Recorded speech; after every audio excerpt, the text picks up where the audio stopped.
الحمد للہ وکفا وسلام علی عبادہ الذین اصطفیٰ اما بعد۔ سیدنا عثمان غنی رضی اللہ تعالی عنہ قریش میں سے تھے اور نبی علیہ الصلوۃ والسلام سے ان کی رشتہ داری 5ویں پشت میں جا کر مل جاتی ہے۔ ویسے جو ان کی نانی تھی وہ حضرت عبداللہ رضی اللہ تعالی عنہ، حضرت عبداللہ جو تھے نبی علیہ السلام کے والد گرامی، ان کی جڑواں بہن تھی، یعنی آپ کے دادا عبد المطلب کے ہاں 2 بچے ایک وقت میں پیدا ہوئے، بھائی اور بہن۔ بھائی کا نام عبداللہ رکھا گیا اور جو بہن تھی وہ عثمان غنی لانو کی نانی بنی۔ جب سیدنا صدیق اکبر لانو ایمان لے آئے تو انہوں نے عثمان غنی لانو کو دعوت دی اور عثمان غنی لانو دار ارقم سے پہلے آ کر مسلمان ہو گئے۔ اس وقت دار ارقم کی محفلیں ابھی شروع نہیں ہوئی تھیں، تو گویا عثمان غنی لانو سابقین اولین میں سے ہیں، جو ابتدا میں لوگ مسلمان ہوئے ان میں سے وہ شامل ہیں۔ معاشرے کے بڑے معزز انسان تھے اور اللہ نے ان کی تجارت میں بہت برکت رکھی تھی، تو بہت مالدار تھے۔ ہر بندہ ان کو ایک کامیاب بزنس مین کی حیثیت سے دیکھتا تھا۔ فرماتے ہیں کہ جب میں نے اسلام قبول کیا تو میرے چچا کو بڑی تکلیف ہوئی، اس کا نام تھا حکم بن عاص۔ اس نے مجھے رسی سے گھر میں باندھ دیا اور کہا کہ اس وقت تک نہیں چھوڑوں گا جب تک تو دین سے واپس نہیں آ جائے گا۔ عثمان غنی لانو نے جواب میں کہا فقط ما انت قاض، اب جو کرنا ہے کر لو، میں جس دین کو قبول کر چکا ہوں اس دین کو میں نہیں چھوڑ سکتا۔ تو 2-3 دن انہوں نے باندھے رکھا، پھر 2-3 دن کے بعد انہوں نے چھوڑ دیا کہ اب یہ اگر مانتا نہیں تو ہم کیا کر سکتے ہیں۔ تو گویا حضرت عثمان غنی لانو نے دین کی خاطر مشقت بھی اٹھائی، قربانی بھی دی۔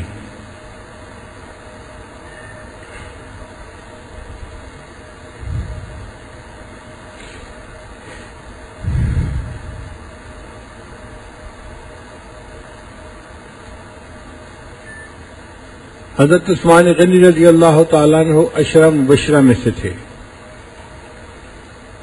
کل واقعہ سنایا تھا کہ نبی علیہ الصلوۃ والسلام ایک انصاری کے باغ میں تشریف لے گئے اور کنویں کے اندر اپنی ٹانگیں مبارک لٹکا کر بیٹھ گئے منڈیر کے اوپر، اور ابو موسیٰ اشعری لانو کو فرمایا کہ دروازہ بند کر دو، جب کوئی آئے تو پہلے مجھ سے اجازت لو پھر کھولنا۔ تو پہلے ابو بکر صدیق لانو آئے، اجازت دی گئی اور خوشخبری دی گئی کہ ان کو بتا دو کہ یہ جنتی ہیں۔ حضرت ابو بکر صدیق لانو آئے اور وہ نبی علیہ السلام کے ساتھ آ کر بیٹھ گئے، پاؤں لٹکا کے، جیسے کرسی پہ انسان پاؤں لٹکا کے بیٹھتا ہے، تو کنویں کے اندر پاؤں لٹکا کے اس طرح ساتھ ہی بیٹھ گئے۔ پھر حضرت عمر رضی اللہ تعالیٰ عنہ آئے، ان کو بھی جنت کی بشارت ملی، دروازہ کھلا، وہ بھی آ کر نبی علیہ السلام کے بائیں طرف بالکل ساتھ آ کر بیٹھ گئے۔ پھر حضرت عثمان غنی رضی اللہ تعالیٰ عنہ تشریف لائے، ان کے لیے بھی دروازہ کھلا، جنت کی بشارت ملی۔ اب وہ تشریف لائے تو بیٹھنے کی جگہ نہیں تھی، چونکہ نبی علیہ السلام کے دائیں بائیں دونوں جگہوں پر حضرات بیٹھ چکے تھے۔ تو حضرت عثمان غنی لانو نبی علیہ السلام کے بالکل سامنے آ کر وہ بھی اسی طرح پاؤں لٹکا کر بیٹھ گئے۔ ان کو بھی جنت کی خوشخبری ملی۔ اور اللہ کی شان دیکھیں کہ ان حضرات کے دفن ہونے کی ترتیب بھی اللہ کو یہی پسند تھی کہ نبی علیہ السلام کی جب وفات مبارکہ ہوئی تو حضرت عمر لانو اور حضرت ابو بکر صدیق لانو بالکل ساتھ دفن ہوئے، اور حضرت عثمان غنی لانو تھوڑے فاصلے پر جنت بقیع کے اندر دفن ہوئے۔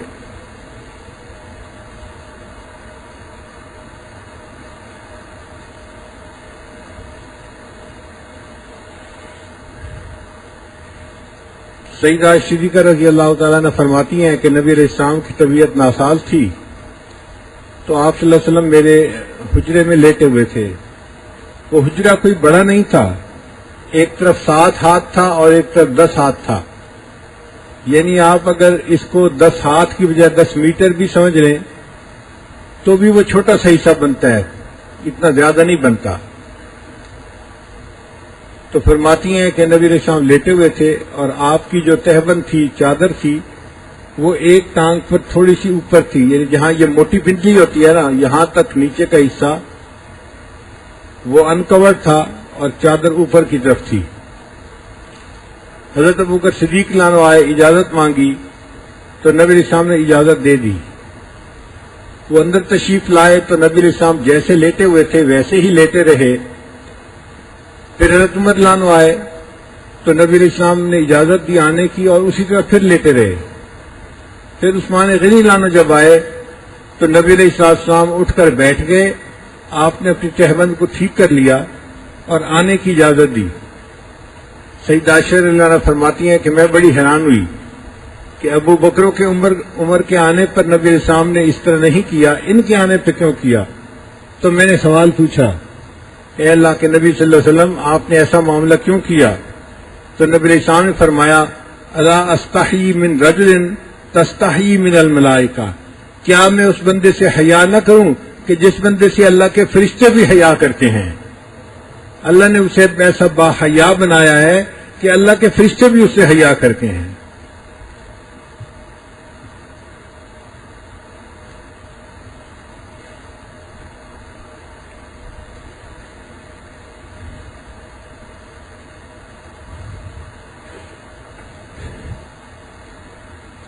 نبی علیہ السلام نے اپنی صاحبزادی سیدہ رقیہ رضی اللہ تعالی عنہا کا نکاح حضرت عثمان غنی رضی اللہ عنہ کے ساتھ کر دیا۔ پھر عثمان غنی رضی اللہ عنہ نے ہجرت کی حبشہ کی طرف، مکہ سے حبشہ کی طرف۔ پھر کچھ عرصے کے بعد واپس مکہ دوبارہ تشریف لے آئے اور پھر دوسری مرتبہ ہجرت کرنے کی توفیق ملی تو مکہ سے مدینہ دوسری ہجرت کی۔ تو عام صحابہ نے ایک ہجرت کی اور عثمان غنی رضی اللہ عنہ نے ہجرتین، 2 ہجرتیں کی۔ ان کو اللہ تعالیٰ نے ڈبل ہجرت کا ثواب عطا فرمایا۔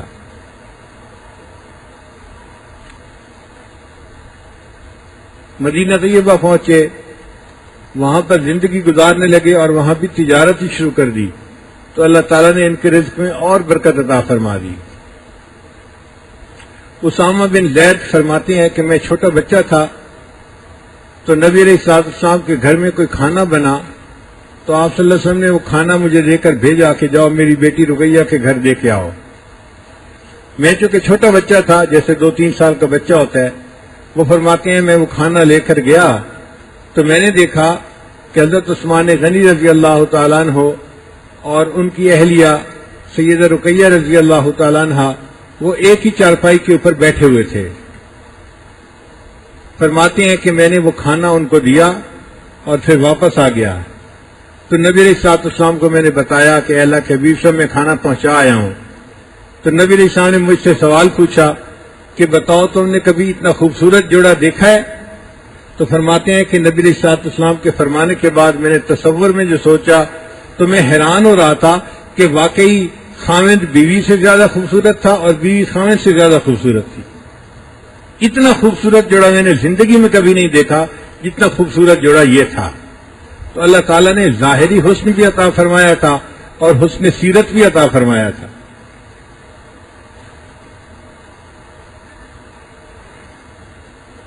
جب بدر کی لڑائی ہوئی تو عثمان غنی عنہ تیاری کر کے اپنے گھر سے نکلے کہ میں نبی علیہ السلام کے ساتھ سفر پہ جاتا ہوں۔ نبی علیہ السلام نے فرمایا، عثمان تمہاری بیوی بیمار ہے اور اس کی تیمارداری کرنے والا اور کوئی نہیں، تو میرا مشورہ یہ ہے کہ تم یہیں رہو۔ عرض کیا، اے اللہ کے حبیب صلی اللہ علیہ وسلم، آپ جا رہے ہیں، اگر وہاں جنگ ہو گئی تو میں محروم ہو جاؤں گا۔ تو نبی علیہ السلام نے فرمایا، تم محروم نہیں ہوگے، اللہ تعالیٰ تمہیں اس کا ثواب عطا فرمائیں گے، اور اگر اللہ نے فتح عطا فرمائی تو تمہیں اس کے مال غنیمت میں سے حصہ بھی ملے گا۔ تو نبی علیہ السلام کے فرمانے پر حضرت عثمان غنی رضی اللہ عنہ گھر رک گئے اور اپنی اہلیہ کی تیمارداری کرنے لگے۔ اللہ کی شان دیکھیے کہ جس دن بدر فتح ہوا اسی دن رقیہ رضی اللہ تعالیٰ عنہ کی وفات ہو گئی۔ تو گویا نبی علیہ الصلوۃ والسلام کا روکنا جو تھا وہ حکمت بھری بات تھی، اس میں حکمت تھی۔ اب جب تجہیز و تکفین کا مسئلہ ہو گیا تو حضرت عثمان غنی لانو اکیلے تھے۔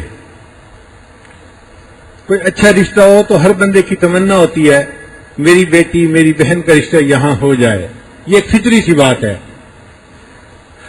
حضرت عمر رضی اللہ تعالیٰ عنہ نے محسوس کیا کہ میری بیٹی حفصہ بھی اب بڑی عمر کی ہو چکی ہے، تو حضرت عمر رضی اللہ تعالیٰ عنہ نے خود نکاح پیش کیا، یعنی خود پرپوز کر دیا۔ عثمان غنی لانو کو کہا اگر آپ پسند کریں تو میری بیٹی حفصہ بڑی عمر کی ہو چکی ہے تو میں اس کو تمہارے نکاح میں پیش کر دیتا ہوں۔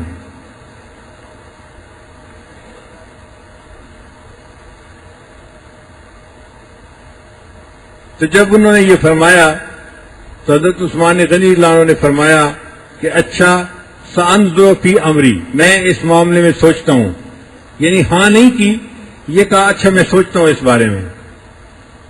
حضرت عمر لانو نے مہینہ 2 مہینہ انتظار کیا، پھر اس کے بعد ان کی طبیعت کے اندر ایک غصہ ہوا کہ معاشرے میں میرا اتنا مقام ہے، میں نے اپنی بیٹی کا رشتہ خود پیش کیا، یہ عجیب آدمی ہے، ہاں نہ کرنی تھی تو کر دیتا، میں فارغ ہو جاتا، مجھے لٹکا دیا کہ بھئی اچھا میں سوچوں گا۔ تو حضرت عمر رضی اللہ تعالیٰ عنہ نبی اسلام کے پاس آئے، اے اللہ کے حبیب صلی اللہ علیہ وسلم دیکھیں عثمان نے میرے ساتھ کیا کیا، میں نے خود اپنی بیٹی کا رشتہ پیش کیا اور وہ کہنے لگے اچھا میں دیکھوں گا، اور مجھے آج تک جواب نہیں دیا۔ تو نبی علیہ السلام نے فرمایا اب عمر تو غصہ نہ کر، اللہ تعالیٰ عثمان کا رشتہ اس سے کروائے گا جو تیری بیٹی سے زیادہ بہتر عورت ہوگی، اور تیری بیٹی کا رشتہ اللہ اس بندے سے کروائے گا جو عثمان سے بہتر بندہ ہوگا۔ حضرت عمر نے فرماتے ہیں میں خاموش تو ہو گیا مگر مجھے بات سمجھ نہیں آ رہی تھی کہ ہوگا کیسے۔ کچھ دنوں کے بعد نبی علیہ الصلوۃ والسلام نے حضرت عثمان غنی لانو کو فرمایا کہ جبرائیل میرے پاس آئے تھے اور انہوں نے میری بیٹی ام کلثوم کو تمہارے نکاح میں پیش کر دیا ہے، یعنی یہ اللہ کے فیصلے تھے، اللہ نے فیصلہ فرما دیا، اور نبی علیہ السلام نے اپنی دوسری صاحبزادی ام کلثوم کا نکاح حضرت عثمان غنی لانو کے ساتھ کر دیا۔ فرماتے ہیں جب عثمان غنی کا نکاح دوسرا نکاح ہو گیا تو یہ بات تو مجھے سمجھ آ گئی کہ واقعی نبی علیہ السلام کی صاحبزادی میری بیٹی سے افضل تھی، اللہ نے عثمان کا نکاح میری بیٹی سے افضل عورت کے ساتھ کروا دیا۔ لیکن مجھے یہ سمجھ نہیں آ رہی تھی کہ نبی علیہ السلام نے یہ کیوں فرمایا کہ اللہ تعالیٰ تمہاری بیٹی کا نکاح ایسے بندے سے کروائیں گے جو عثمان سے بہتر ہوگا۔ فرماتے ہیں مجھے عثمان سے بہتر رشتہ معاشرے میں نظر نہیں آ رہا تھا، کچھ دن گزرے تو اللہ کے محبوب صلی اللہ علیہ وسلم نے ان کی بیٹی حفصہ رضی اللہ عنہ سے خود نکاح فرما لیا۔ فرماتے ہیں تب مجھے سمجھ لگی کہ واقعی عثمان کی بجائے میری بیٹی کا نکاح اس سے ہوا جو عثمان سے بھی افضل تھا۔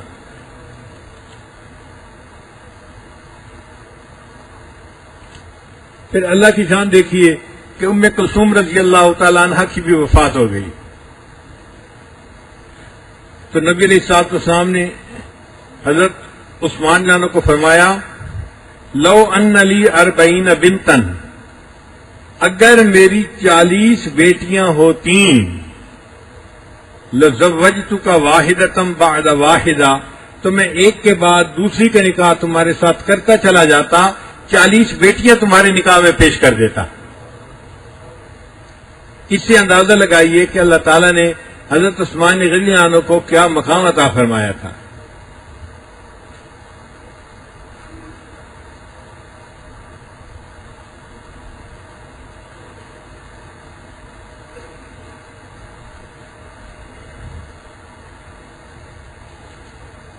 مدینہ طیبہ کے لوگوں کو پانی کے لیے بڑی دقت تھی۔ ایک کنواں تھا جو یہودی کا تھا اور وہ پانی بیچتا تھا، تو مسلمان میں سے جو غریب لوگ تھے وہ پانی خرید نہیں سکتے تھے، ان کو مشکل پیش تھی۔ نبی علیہ السلام نے فرمایا اگر کوئی کنواں خرید کر مسلمانوں کے لیے وقف کر دے تو میں اسے جنت کی بشارت دیتا ہوں۔ تو جب عثمان غنی لانو نے یہ سنا تو وہ اس یہودی کے پاس آئے اور اس سے کہا کہ بھائی اگر تم اپنا کنواں خریدنا چاہتے ہو بیچنا چاہتے ہو تو میں خرید لیتا ہوں۔ وہ یہودی بہت تیز آدمی تھا، یہ یہود جو ہے نا، یہ پیسے کے معاملے میں بہت عقل مند ہوتے ہیں، بہت ان کا دماغ کام کرتا ہے. وہ سمجھ گیا کہ یہ خریدنے کے لیے تیار ہیں، اب مجھے پرائس بڑھا لینی چاہیے. چنانچہ حضرت عثمان غنی نے پرائس بڑھا دی. وہ کہتا ہے نہیں بیچنا. کرتے کرتے 10,000 دینار اس وقت انہوں نے دیے تو اس نے کہا جی نہیں میں نہیں بیچتا. حضرت عثمان غنی بھی بزنس مین تھے، جانتے تھے کہ ٹیکنیکس کیا ہوتی ہیں بزنس کرنے کی. تو عثمان غنی نے اس کو ایک تجویز پیش کی کہ دیکھو قیمت مجھ سے پوری لے لو اور حصہ آدھا بیچو. اس نے کہا کیا مطلب؟ فرمایا کہ قیمت 10,000 دے دوں گا اور ایک دن پانی تم نکالنا، ایک دن پانی میں نکالوں گا، تو میں آدھا پانی بیچوں گا، آدھا پانی تم بیچ لینا. تو یہودی ٹریپ ہو گیا، کہنے لگا ہاں بہت اچھا. چنانچہ اس نے سودا کر لیا اور عثمان غنی نے پوری قیمت دے کر آدھے حقوق خرید لیے. کچھ عرصہ تو معاملہ چلتا رہا، چند دن. پھر عثمان غنی نے جب دیکھا کہ ڈیل پکی ہو گئی، اب یہ پیچھے نہیں ہٹ سکتا، تو انہوں نے اعلان کر دیا کہ جو میری بائی کا دن ہے اس دن ہر بندہ آ کر وہاں سے فری پانی نکال سکتا ہے. اب جب مسلمانوں کو فری پانی ملنے لگا تو وہ یہودی سے کیوں خریدیں گے؟ چنانچہ یہودی سے خریدنے والا کوئی ہوتا نہیں تھا. اور جو عثمان غنی کا دن تھا ایک کے بعد دوسرا دن، اس دن بھیڑ لگی ہوتی تھی، سب لوگ اس دن پانی بھر لیتے تھے. یہودی نے 6 مہینے انتظار کیا اور پھر دیکھا کہ اب میرے پاس کسٹمر کوئی نہیں، تو پھر دوبارہ آیا، اچھا یار باقی آدھا حصہ بھی خرید لو. تو عثمان غنی نے اس کو 10,000 دینار اور دے دیے اور 20,000 دینار میں بیر روما کے پورے حقوق خرید کر اس کو مسلمانوں کے لیے وقف کر دیا. جب نبی علیہ السلام کی خدمت میں حاضر ہوئے تو عرض کیا اے اللہ کے حبیب صلی اللہ علیہ وسلم، میں نے کنواں خرید کر مسلمانوں کے لیے وقف کر دیا ہے، کیا جنت کی بشارت ابھی بھی موجود ہے؟ تو نبی علیہ السلام نے فرمایا ہاں میں ذمہ داری لیتا ہوں، اللہ تعالیٰ کے سامنے قیامت کے دن اللہ تمہیں جنت عطا فرمائیں گے. آپ اندازہ لگائیے کہ زندگی میں حضرت عثمان غنی عنہ کو 11 مرتبہ نبی علیہ السلام کی مبارک زبان سے جنت کی بشارت ملی. ایک دفعہ نہیں ملی، 2 دفعہ نہیں ملی، 3 دفعہ نہیں ملی، زندگی میں 11 مرتبہ نبی علیہ السلام نے فرمایا اللہ تجھے جنت عطا فرمائیں گے.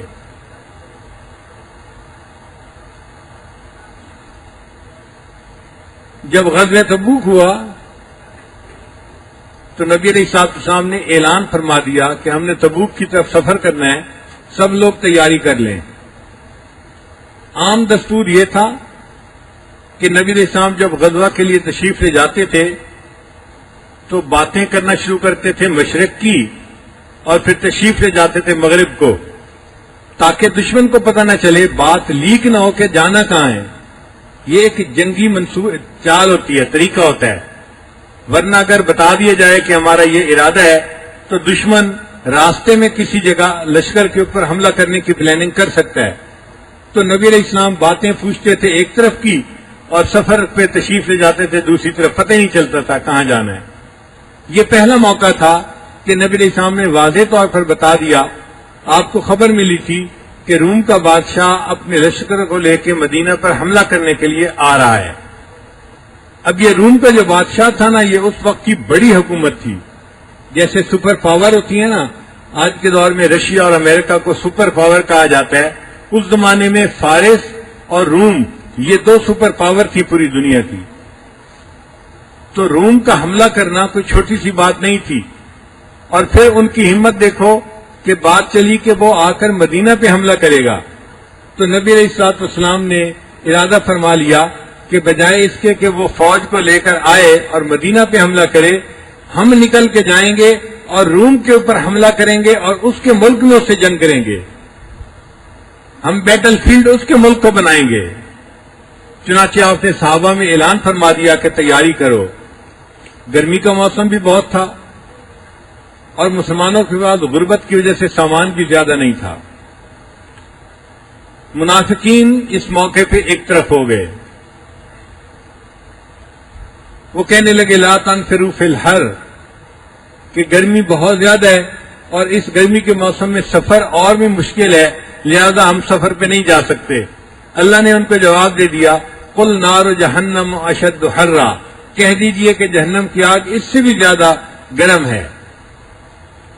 اور دوسرا مسئلہ عجیب بنا کہ مسلمانوں کے پاس ہتھیار نہیں تھے، تو خالی ہاتھ تو کوئی نہیں جنگ کر سکتا، تو نبی علیہ السلام نے باقاعدہ اعلان فرمایا کہ جو امیر حضرات ہیں وہ جہاد کے لیے چندہ دیں، مال دیں، تاکہ جو غریب لوگ ہیں وہ بھی اس کے لیے تیاری کر سکیں۔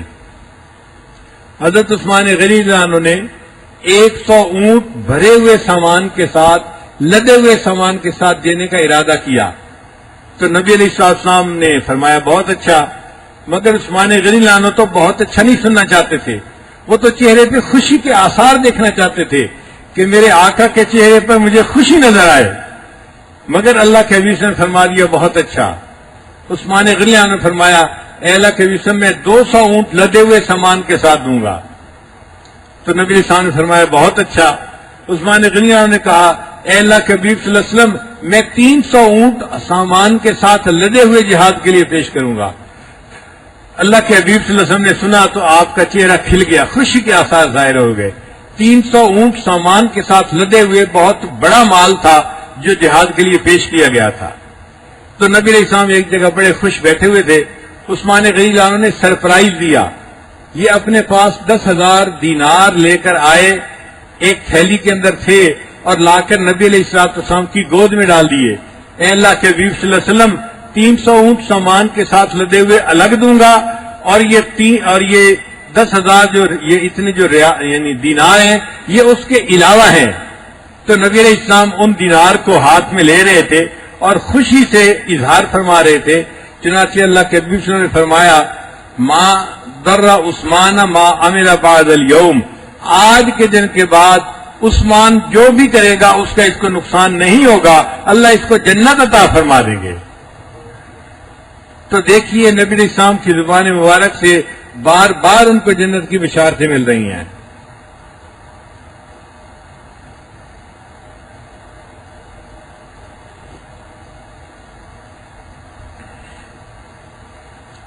حضرت عثمان غنی عنہ کو اللہ تعالیٰ نے بہت سعادتیں عطا فرمائیں،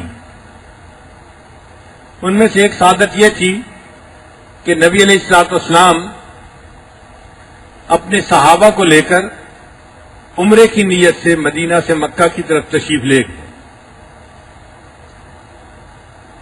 جب حدیبیہ کے مقام پر پہنچے تو پتہ چلا کہ قریش مکہ عمرے کی اجازت نہیں دیتے، اور وہ کہتے ہیں کہ اگر یہ آئیں گے تو ہم ان کے ساتھ لڑائی کریں گے۔ حرم کے اندر لڑائی کرنا نبی علیہ السلام کو پسند نہیں تھا، جائز نہیں تھا، تو نبی علیہ السلام نے وہاں پڑاؤ ڈال دیا حدیبیہ کے مقام پر، اور پسند فرمایا کہ میں کوئی بندہ مذاکرات کے لیے قریش مکہ کے پاس بھیجوں۔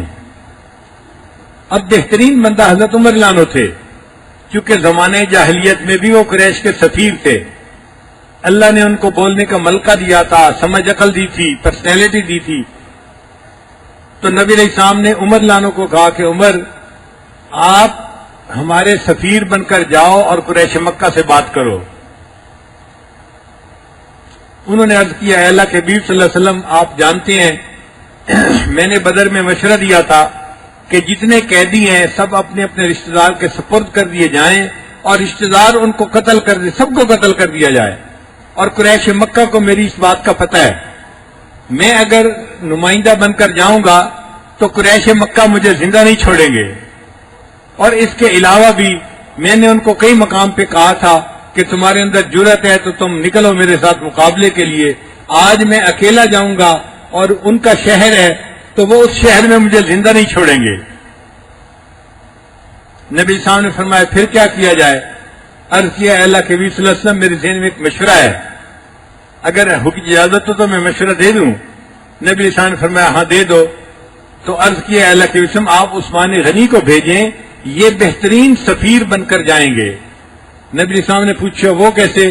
اے اللہ کے حبیب میں انہیں جانتا ہوں، یہ بزنس مین تھے، اور ان کا مکہ کے جتنے رؤساء ہیں سب کے ساتھ احسان کا معاملہ ہے، کسی کو انہوں نے قرض دیا، کسی کی مدد کی، کسی کا تعاون کیا، کسی کو مشکل میں نکالا، کوئی بندہ ایسا نظر نہیں آتا جس کے ساتھ انہوں نے بھلا نہ کیا ہو، ہر بندہ ان کا احسان مند ہے۔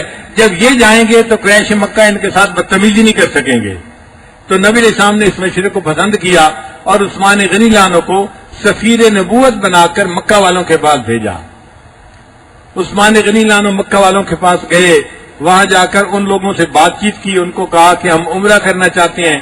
قریش مکہ نے کہا کہ یہ تو ہو ہی نہیں سکتا، ہماری اجازت کے بغیر آپ لوگ عمرہ کر سکیں، آپ اس سال واپس چلے جائیں، اگلے سال آئیں، ہم آپ کو اگلے سال اجازت دیں گے۔ بھائی ہم اس وقت آئے ہیں، ہم لڑنا نہیں چاہتے، صرف عبادت کرنا چاہتے ہیں۔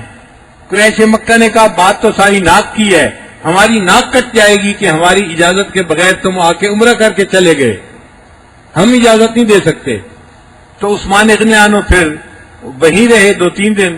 اس دوران قریش مکہ نے انہیں کہا آپ اگر عمرہ کرنا چاہتے ہیں تو آپ احرام میں ہیں اور مکہ میں آ چکے ہیں، ہم آپ کو اجازت دیتے ہیں، آپ عمرہ کر لیجئے۔ تو حضرت عثمان غنی عنہ نے جواب دیا نہیں، میں عمرہ نہیں کروں گا۔ قریش مکہ بڑے حیران ہوئے کہ ہم آپ کو اجازت دے رہے ہیں عمرہ کرنے کی اور آپ نے احرام باندھا ہوا ہے۔ ان کا اس لیے کہ میں عمرہ اپنے محبوب صلی اللہ علیہ وسلم کے ساتھ کروں گا، جب تک میرے آقا عمرہ نہیں فرمائیں گے عثمان عمرہ کیسے کر سکتا ہے؟ یہ محبت کی بات ہے اور اس کو محبت والے ہی سمجھ سکتے ہیں۔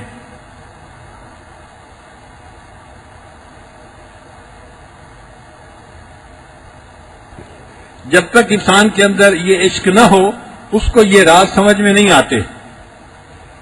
ایک شاعر کہتا ہے بے عشق محمد جو محدث ہیں جہاں میں، یعنی جو لوگ حدیث پڑھاتے ہیں مگر ان کے دلوں میں نبی علیہ السلام کا عشق نہیں بھرا ہوا غفلت کی وجہ سے۔ بے عشق محمد جو محدث ہیں جہاں میں، آتا ہے بخار ان کو بخاری نہیں آتی۔ تو ایسے محدثین کو بخار تو آتا ہے، ان کو بخاری نہیں آتی، اس لیے کہ بخاری کا تعلق علم کے ساتھ ہے اور علم اس کو ملتا ہے جس کے دل میں محبت ہوتی ہے۔ تو یہ محبت اللہ نے عثمان غنی عنہ کو عطا فرما دی تھی، چنانچہ عثمان غنی عنہ نے انکار کر دیا۔ اب ایک افواہ نکل پڑی، بات نکل پڑی کہ عثمان غنی عنہ کو شہید کر دیا گیا، اور یہ بات پورے مکہ میں پھیل گئی۔ اب جب مکہ میں پھیلی تو یہ نبی علیہ السلام تک بھی پہنچی۔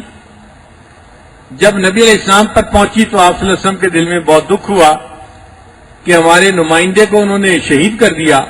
تو نبی علیہ السلام نے صحابہ کرام کو بلایا، ان کی تعداد 14,000 تھی، اور ان کو فرمایا کہ عثمان کو شہید کرنے کی اطلاع آئی ہے، آپ لوگ میرے ہاتھ پر جہاد کے لیے بیعت کریں۔ چنانچہ سب صحابہ نے ایک درخت تھا کیکر کا، اس کے نیچے بیٹھ کر بیعت کی، جس کو بیعت رضوان کہا جاتا ہے۔ سب صحابہ نے کی، صرف ایک بندہ تھا منافق، اس نے اپنے اونٹ کا بہانہ بنایا کہ میرا اونٹ نہیں مل رہا اور میں اونٹ تلاش کرنے کے لیے جا رہا ہوں، اور جب صحابہ بیعت ہو رہے تھے وہ وہاں سے غائب ہو گیا، وہ بیعت سے محروم ہو گیا۔ باقی سب صحابہ نے بیعت کی۔ جب سب صحابہ نے بیعت کر لی تو نبی علیہ السلام نے فرمایا میرا دل کہتا ہے کہ عثمان کو شہید نہیں کیا گیا، عثمان ابھی زندہ ہے، اور چونکہ عثمان ابھی زندہ ہے تو میں چاہتا ہوں کہ عثمان کو بھی اس بیعت میں شامل کر لوں، لہذا یہ میرا ہاتھ ہے اور یہ عثمان کا ہاتھ ہے۔ نبی السلام نے اپنے ہاتھ کو عثمان غنی عنہ کا ہاتھ بنا کے پیش کیا اور اس کے اوپر اپنا ہاتھ رکھا اور فرمایا کہ میں عثمان کو اس طرح سے بیعت کر رہا ہوں۔ جس ہاتھ کو نبی علیہ السلام نے عثمان کا ہاتھ بنا کر کہا، اس کے اوپر نبی علیہ السلام نے اپنا ہاتھ رکھا، ان کو بیعت کی۔ اور اللہ تعالیٰ قرآن مجید میں فرماتے ہیں اے میرے محبوب صلی اللہ علیہ وسلم، جو لوگ آپ سے بیعت کر رہے ہیں ید اللہ فوق ایدیہم، ان کے ہاتھوں پر اللہ کا ہاتھ ہے۔ تو نبی علیہ السلام کا ہاتھ عثمان غنی کا ہاتھ بنا اور ان کے ہاتھ کے اوپر اللہ کا ہاتھ آ گیا، اور اس طرح عثمان غنی عنہ کو بیعت رضوان میں اللہ نے شمولیت عطا فرما دی۔ یہ سعادت صحابہ میں سے صرف عثمان غنی عنہ کو حاصل ہوئی۔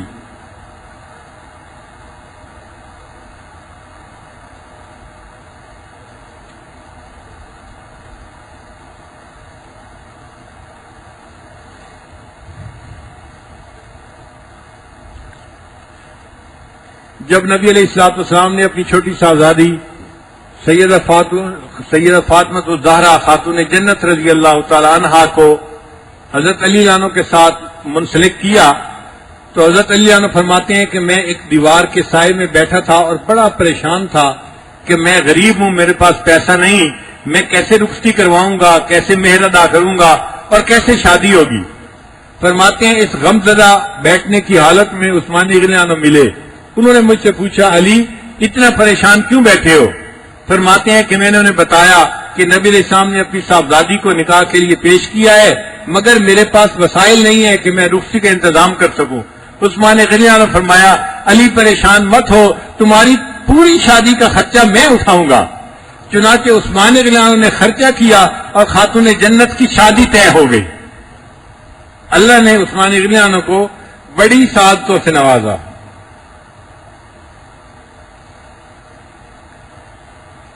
چنانچہ کچھ کام ایسے تھے جو نبی علیہ الصلوۃ والسلام کے سامنے عثمان رضی اللہ عنہ نے کیے اور اللہ کے حبیب صلی اللہ علیہ وسلم نے ان کو دعائیں دیں۔ ان میں سے ایک کام یہ تھا کہ عید کا دن ہے، سیدہ عائشہ صدیقہ عنہا نے نبی علیہ السلام سے عرض کیا اے اللہ کے حبیب صلی اللہ علیہ وسلم کچھ مجھے دیجیے کہ میں منگاؤں اور آج کے دن کچھ پکاؤں، مدینہ کی بیوائیں آئیں گی، یتیم آئیں گے ہمارے گھر، عید کا دن ہے تو ہم ان کو پہلے کھانا پیش کیا کرتے ہیں، تو میں آج بھی کھانا تیار کر لوں۔ تو نبی علیہ السلام نے فرمایا کہ آج میرے پاس تو کچھ نہیں کہ میں تمہیں دوں، اور اتنے میں عید کا وقت ہو گیا تھا۔ تو نبی علیہ السلام عید کی نماز کے لیے تشریف لے گئے۔ جب عید کی نماز پڑھا کر واپس گھر تشریف لائے تو دیکھا کہ کھانا بن رہا ہے اور مدینہ کی بیوہ عورتیں بھی آ کے کھانا لے جا رہی ہیں۔ تو نبی علیہ السلام نے عائشہ صدیقہ عنہا سے پوچھا کہ عائشہ یہ کھانا کیسے پک رہا ہے؟ عرض کیا ہے اللہ کے نبی صلی اللہ علیہ وسلم جب آپ عید کے لیے تشریف لے گئے تو حضرت عثمان رضی اللہ عنہ ایک اونٹ لے کے آئے جو سامان سے لدا ہوا تھا اور انہوں نے آپ کے گھر والوں کے لیے ہدیہ پیش کر دیا عید کے دن، اور اس سے ہم نے یہ کھانا بنایا ہے اور مدینہ کی بیواؤں کو بھی ہم کھانا تقسیم کر رہے ہیں۔ نبی علیہ السلام نے فرمایا یا رحمان سہل الحساب علی عثمان، اے رحمان قیامت کے عثمان کے حساب کو آسان فرما دینا۔ یعنی نبی علیہ السلام کے دل سے دعائیں نکلتی تھی سیدنا عثمان رضی اللہ عنہ کے لیے، اللہ تعالیٰ نے ان کو ایسی شان عطا فرمائی تھی۔ چنانچہ حضرت عمر رضی اللہ عنہ کے بعد سیدنا عثمان رضی اللہ عنہ خلیفہ راشد بنے۔ یہ جو خلافہ راشدہ کی ترتیب ہے یہ نبی علیہ الصلوۃ والسلام کے بتائے ہوئے طریقے کے مطابق ہے۔ دیکھیے نبی علیہ السلام نے ارشاد فرمایا خیر القرون کرنی، خیر امتی کرنی ثم الذین یلونہم ثم الذین، یہ جو کرنی کا لفظ ہے نا اس میں ترتیب خلافت موجود ہے۔ کرنی کے لفظ کا ہر حرف جو ہے وہ خلیفہ کے نام کا آخری حرف بنتا ہے۔ حضرت ابوبکر صدیق کے نام کا آخری حرف ہے قوف، صدیق، اور کرنی کا پہلا حرف ہے قوف، اور عمر کا آخری حرف ہے رام، اور کرنی کا دوسرا حرف را ہے، اور کرنی کا تیسرا حرف نون ہے، اور عثمان کا آخری حرف نون ہے، اور علی کا آخری حرف یا ہے، اور کرنی کا آخری حرف یا ہے۔ تو اگر ترتیب خلافت دیکھیں تو ان کے جو ناموں کی ترتیب ہے وہ کرنی کے لفظ کے مطابق بنتی ہے، گویا اللہ تعالیٰ کو یہی پسند تھی۔ لسان نبوت سے نبی صاحب نے فرمایا خیر القرون کرنی ثم الذین یلونہم ثم الذین یلونہم۔ اب اسی بات کو ہم اگر ظاہر میں دیکھیں تو جو رشتہ داریوں کے سلسلے ہیں ان میں بھی یہی ترتیب زیادہ اچھی نظر آتی ہے۔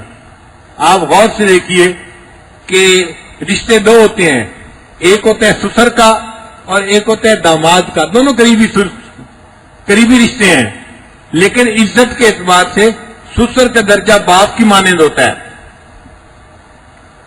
اور داماد کا رشتہ بیٹے کی مانند ہوتا ہے، تو گویا سسر داماد سے افضل ہوتا ہے اس معاملے میں۔ اب نبی علیہ الصلوۃ والسلام کے خلفائے راشدین چاروں جو تھے وہ رشتہ دار تھے، لیکن ان میں سے دو سسر تھے اور دو داماد تھے۔ ابوبکر صدیق لانو اور عمر لانو دونوں سسر تھے، ان کی بیٹیاں نبی علیہ السلام کے نکاح میں تھیں، تو سسر کا درجہ چکے پہلے، لہذا پہلے ابوبکر صدیق بنے، پھر اس کے بعد عمر لانو خلیفہ بنے، پھر اس کے بعد دامادوں کی باری آئی، تو دامادوں میں سے عثمان لانو کے ہاں دو بیٹیاں تھیں تو وہ افضل بنے بنسبت اس کے جس کے پاس ایک بیٹی تھی، تو تو تیسرے نمبر پر عثمان آئے اور چوتھے نمبر پر حضرت علی رضی اللہ عنہ آئے. تو چاروں کی ترتیب خلافت جو ہے وہ رشتہ داری کے نقطۂ نظر سے بھی صحیح نظر آتی ہے.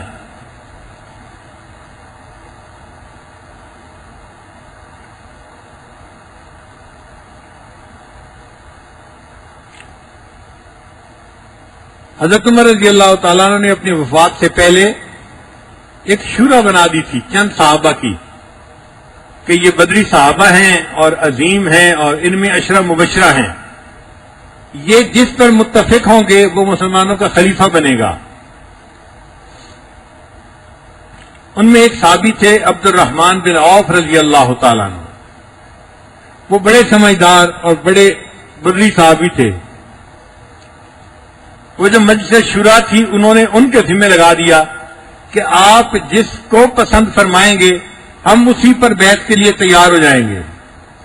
تو انہوں نے شورا کے ہر بندے سے مشورہ کیا اور پوچھا کہ بتاؤ کس کو تجویز کیا جائے خلیفہ کے لیے. سب نے اپنی رائے دی.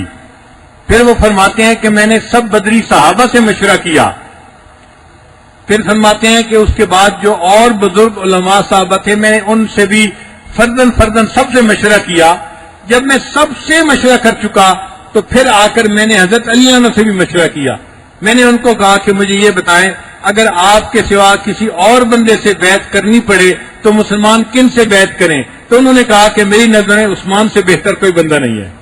جب حضرت علی عنہ نے خود اپنی زبان مبارک سے فرمایا کہ میری نظر میں عثمان سے زیادہ اور کوئی بہتر بندہ نہیں ہے تو عبد الرحمن بن عوف نے اپنا ہاتھ بڑھایا اور عثمان غنی عنہ سے فرمایا عثمان میں آپ کے ہاتھ پر بیعت کرتا ہوں، آپ ہمارے خلیفہ ہوں گے. چنانچہ ان کے بیعت کرنے کے بعد جتنے صحابہ تھے متفقہ طور پر ان سب نے حضرت عثمان غنی کے ہاتھ پر بیعت کی اور حضرت علی عنہ نے بھی ان کے ہاتھ پر بیعت کر لی. تو عثمان غنی عنہ متفقہ طور پر خلیفہ راشد متعین ہو گئے.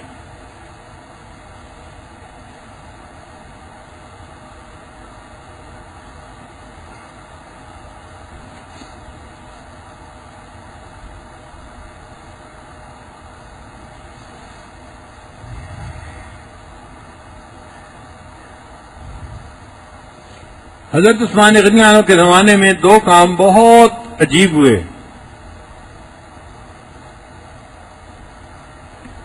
ایک تو سیدنا عثمان غنی عنہ نے قرآن مجید کو کتابی شکل میں چمڑے کے اوپر لکھوایا. آج کل تو کاغذ ہوتا ہے نا، صفحہ ہوتا ہے بنا ہوا کاغذ کا. اس زمانے میں کاغذ ایجاد نہیں ہوا تھا تو چمڑے کے اوپر کھود کے لکھا جاتا تھا. انہوں نے چمڑے کے صفحے بنوائے اور اس کے اوپر کھود کر آیات لکھوائیں.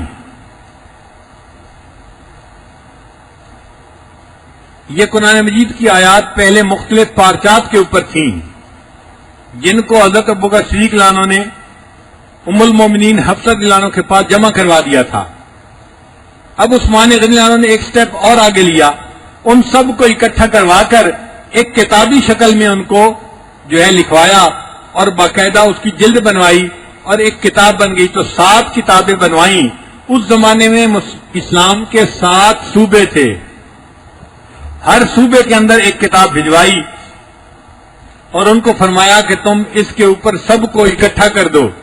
چنانچہ عثمان غنی عنہ ناشر القرآن بن گئے. حضرت ابوبکر صدیق رضی اللہ عنہ جامع القرآن بنے اور حضرت عثمان غنی عنہ کیا بنے؟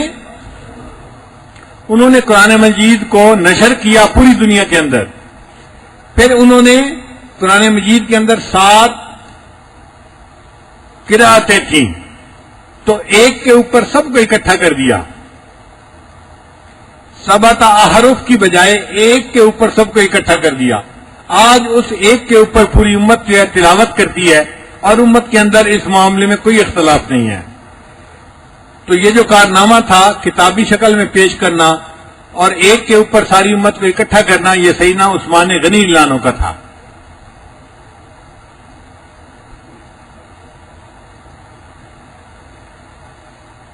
اور دوسرا ان کے دور خلافت میں یہ ایک اللہ کی طرف سے کام ہوا کہ دین اسلام کو بہت فتوحات ہوئی. ایک طرف اندلس فتح ہوا اور افریقہ کا سارے جتنے ممالک تھے سب فتح ہوئے. اور دوسری طرف رشیا کی جو ریاستیں تھیں، قزاقستان، ازبکستان، ترکمانستان، یہ ساری فتح ہوئی، حتیٰ کہ مسلمان رشیا سے آگے بڑھتے بڑھتے چائنا تک جا پہنچے۔ 44 لاکھ مربع میل تک اسلام پھیل گیا۔ اللہ نے ان کے دور میں اسلام کو اتنی وسعت عطا فرما دی۔ اور یہ جو رشیا میں پھیلا تھا دین، یہ حضرت عباس لانو کے بیٹے تھے، عبداللہ ابن عباس کے بھائی، ان کا نام تھا قسم ابن عباس۔ وہ نبی علیہ السلام سے بہت مشابہت رکھتے تھے۔ نبی علیہ السلام نے فرمایا کہ اشبہ الناس بی خلقا و خلقا، کہ مجھ سے مشابہت رکھنے والا ظاہری چہرے کے اعتبار سے اور اخلاق کے اعتبار سے وہ قسم ابن عباس ہے۔ ان کو اللہ تعالیٰ نے توفیق دی اور انہوں نے سمرقند و بخارا کو فتح کیا اور سمرقند کے اندر شہید ہوئے اور وہ مدفون ہے آج بھی۔ اور ایک حضرت عثمان غنی عنہ کے اپنے بیٹے تھے، ان کا نام تھا سعید ابن عثمان ابن عفان رضی اللہ تعالیٰ عنہ۔ وہ بھی ایک لشکر کے امیر تھے، ان کو بھی اللہ نے فتوحات دی اور انہوں نے بھی رشیا کا بہت سارا علاقہ فتح کیا، اور ان کی بھی جو تدفین تھی وہ سمرقند میں ہوئی، ان کا مزار بھی سمرقند کے اندر ہے۔ ان دو ہستیوں کی وجہ سے اللہ نے پورے رشیا کے ان علاقوں میں دین اسلام کو پھیلا دیا، حتیٰ کہ یہ چائنا تک بھی جا پہنچے۔ تو اتنے علاقے میں دین کو پھیلانے کا یہ جو اعزاز تھا، یہ اللہ نے حضرت عثمان غنی عنہ کو عطا فرمایا۔ مال غنیمت اتنا آ گیا تھا کہ بیت المال کے اندر سماتا نہیں تھا، اللہ نے مسلمانوں کے دل بدل کے رکھ دیے تھے۔ چنانچہ عثمان غنی عنہ نے محسوس کیا کہ مسجد نبی چھوٹی ہو گئی ہے، اب اس کو بڑا کرنے کی ضرورت ہے، چونکہ دین پھیل گیا اور مسلمانوں کی تعداد بڑھ گئی۔ چنانچہ انہوں نے اپنا پیسہ لگا کر مسجد نبی کی توسیع فرمائی۔ یہ بھی سعادت اللہ نے ان کو دی۔ پہلی سعادت ملی تھی ابوبکر صدیق عنہ کو، انہوں نے 2 یتیموں کا گھر خرید کر مسجد کے لیے پیش کیا تھا، جس پر نبی علیہ السلام نے مسجد بنا دی تھی۔ اور دوسری سعادت ملی عثمان غنی عنہ کو، انہوں نے اپنے زمانے میں مزید جگہ خرید کر مسجد نبی کو اور وسیع کر دیا تھا۔ مسجد نبی میں سب سے پہلے لوہے کا استعمال کنسٹرکشن میں حضرت عثمان غنی عنہ نے فرمایا تھا۔ پھر مسجد کے اندر محراب حضرت عثمان غنی عنہ نے بنوائی، کیونکہ حضرت عمر عنہ امامت فرماتے تھے اور ان کو نماز کی امامت کے دوران شہید کیا گیا، تو عثمان غنی عنہ نے سوچا کہ امام کے لیے لوگوں کی صفوں میں سے گزر کے آنا اس میں خطرہ ہے، تو ایک راستہ ایسا بنایا جائے کہ امام بغیر صفوں سے گزرے، سامنے سے آئے اور امامت کروائے۔ چنانچہ انہوں نے محراب بنایا اور محراب کے اندر سے باہر کی طرف راستہ بنایا۔ جیسے اب ہم محراب کے اندر سے مسجد سے باہر نکلنا چاہیں تو نکل سکتے ہیں، یہ جو محراب سے باہر کا راستہ ہے یہ عثمان غنی عنہ کا عمل تھا۔ پھر عثمان غنی عنہ نے جمعہ کے دن جو دوسری اذان ہے وہ عثمان غنی عنہ نے شروع کروائی۔ مسلمان زیادہ ہو گئے تھے اور ان کو بلانے میں دقت ہوتی تھی، تو عثمان غنی عنہ نے فرمایا کہ جب خطبہ ہونے لگے تو ایک دوسری اذان دے دی جائے۔ چنانچہ جو خطبہ میں ہم دوسری اذان دیتے ہیں یہ سیدنا عثمان غنی عنہ کی سنت ہے، جس کے اوپر آج ہم عمل کرتے ہیں۔ نبی علیہ السلام نے فرمایا علیکم بسنتی و سنت خلفاء الراشدین المہدیین، تمہارے اوپر لازم ہے میری سنت پر عمل کرو اور میرے خلفاء راشدین کی سنت پر عمل کرو۔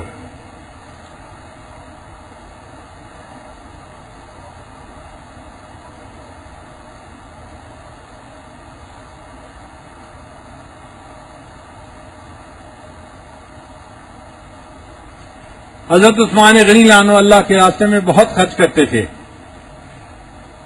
فرمایا کرتے تھے میری زندگی میں کوئی جمعے کا دن ایسا نہیں گزرا جس میں نے کوئی غلام اللہ کے راستے میں آزاد نہ کیا ہو۔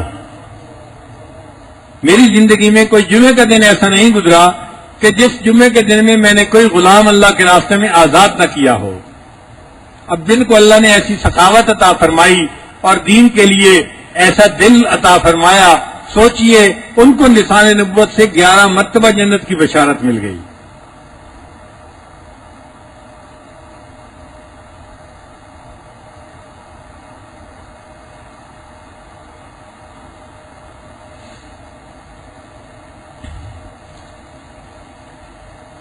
حضرت عثمان غنی عنہ نے 12 سال خلافت کی. اب اس 12 سالہ خلافت میں جو پہلے 6 سال تھے ان میں کوئی اختلاف نہیں آیا. وہ 6 سال اتنے فتوحات کے گزرے کہ ہر بندہ حیران تھا کہ اللہ نے اس خلیفہ کو کیا برکات دی ہیں کہ چاروں طرف دنیا میں اسلام پھیل رہا ہے. پھر اس کے بعد کچھ ایسے واقعات ہونے شروع ہو گئے کہ جس پر بعض لوگوں نے اعتراض کرنا شروع کر دیا. پھر ان میں سے ایک ایسا واقعہ پیش آ گیا جو ان کی شہادت کا سبب بنا. وہ واقعہ یہ تھا کہ ان کے ایک گورنر تھے عثمان غنی عنہ کے مصر میں، جو ذرا مزاج کے اور طبیعت کے تیز تھے. وہ لوگوں کے اوپر سختی کرتے تھے اور لوگوں کو یہ سختی مشکل میں ڈالتی تھی. چنانچہ انہوں نے عثمان غنی عنہ کو پیغام بھیجا کہ آپ برائے مہربانی گورنر کو بدل دیجیے. حضرت عثمان غنی عنہ نے اپنے دوسرے ساتھیوں سے مشورہ کیا کہ کس کو ان کی جگہ گورنر بنایا جائے. تو ان کو بتایا گیا کہ ابو بکر صدیق عنہ کے جو بڑے بیٹے ہیں محمد بن ابو بکر، ان سے بہتر بندہ اس وقت مدینے میں دوسرا نہیں ہے. چنانچہ عثمان غنی عنہ نے ان کو لیٹر لکھ کر دیا کہ اب آپ مصر جائیں اور یہ لیٹر اس گورنر کو دیں اور اس کو کہیں کہ وہ میرے پاس یہاں آ جائے مدینہ میں، اور اس کی جگہ آپ وہاں گورنر بن کر چارج سنبھال لیں. محمد بن ابو بکر سمجھدار تھے. انہوں نے سوچا میں اکیلا جاؤں گا تو پتہ نہیں میری بات پہ کوئی اعتماد کرے گا یا نہیں، تو میں مدینہ سے کچھ بڑے صحابہ کو ساتھ لے کے جاؤں. چنانچہ انہوں نے کچھ صحابہ کو دعوت دی اور ان کے ساتھ کئی سو صحابہ سفر پر چل پڑے. تو گویا یہ ایک چھوٹا سا گروپ تھا کئی سو صحابہ کا جو سفر پر روانہ ہوا. اللہ کی شان دیکھیے کہ راستے میں ایک جگہ انہوں نے پڑاؤ کیا تو پڑاؤ کے دوران ایک عجیب واقعہ پیش آیا کہ ایک صحابی نے ایک حبشی کو دیکھا جو اونٹ کے اوپر بڑی تیزی کے ساتھ جا رہا تھا. تو ان کو شک گزرا کہ یہ کہیں کوئی دشمن کا بندہ تو نہیں ہے کہ جو ہماری CID کر کے کہیں جا رہا ہو. تو انہوں نے اس بھاگتے ہوئے غلام کو پکڑ لیا. اس سے پوچھا تو کون ہے؟ اس نے کہا جی میں حضرت عثمان عنہ کا غلام ہوں. یہ اونٹ کس کا ہے؟ یہ اونٹ بھی انہی کا ہے. کہاں جا رہے ہو؟ بس میں سفر پہ جا رہا ہوں. کس کام کے لیے جا رہے ہو؟ بس میں جا رہا ہوں. تو اس صحابی کو شک گزرا کہ کوئی نہ کوئی بات اندر ہے. Some thing is seriously wrong some where. انہوں نے ان کو پکڑا اور پکڑ کر حضرت محمد بن ابو بکر کے پاس لے کر آئے کہ جی یہ جا رہا تھا، تیز بھاگ رہا تھا، مجھے شک گزرا، میں پکڑ کے لایا ہوں. اب انہوں نے اس کو انٹروگیٹ کیا، بھئی کہاں جا رہے ہو؟ اس نے کہا جی میں پیغام لے کے جو گورنر ہے مصر کا اس کے پاس جا رہا ہوں. کہ بھئی گورنر تو مصر کا مجھے بنایا گیا ہے اور میں جا رہا ہوں، تو تم کیا کرنے جا رہے ہو؟ چنانچہ انہوں نے اس کے سامان کی تلاشی لینے کا حکم فرمایا. تو اس کے سامان میں سے ایک رکا ملا اور اس رکے پر عثمان غنی عنہ کی طرف سے لکھا ہوا تھا جو پرانا گورنر تھا اس کے نام کہ میں محمد بن ابو بکر کو تمہارے پاس بھیج رہا ہوں، جب یہ پہنچے تم اسے قتل کر دینا اور اپنی حکومت کو اچھی طرح سنبھالے رکھنا. اور اس پر مہر بھی لگی ہوئی تھی. اب محمد بن ابو بکر بڑے پریشان، ایک طرف مجھے اپوائنٹمنٹ لیٹر دیا ہے اور میں جا رہا ہوں، اور دوسری طرف میرے قتل کا حکم بھی دے دیا ہے. انہوں نے دوسرے صحابہ کو بتایا تو صحابہ نے کہا کہ لگتا ہے کہ یہ کوئی سازش ہے، ہمیں واپس مدینہ جانا چاہیے اور اس کی تفتیش کرنی چاہیے. چنانچہ حضرت محمد بن ابو بکر جو تھے وہ آگے نہیں گئے اور واپس مدینہ آ گئے. حضرت عثمان غنی عنہ کو آ کر ساری بات بتائی. انہوں نے فرمایا کہ نہیں، میں نے کوئی اپنا بندہ نہیں بھیجا. حضرت یہ غلام آپ کا ہے؟ فرمایا ہاں غلام تو میرا ہے.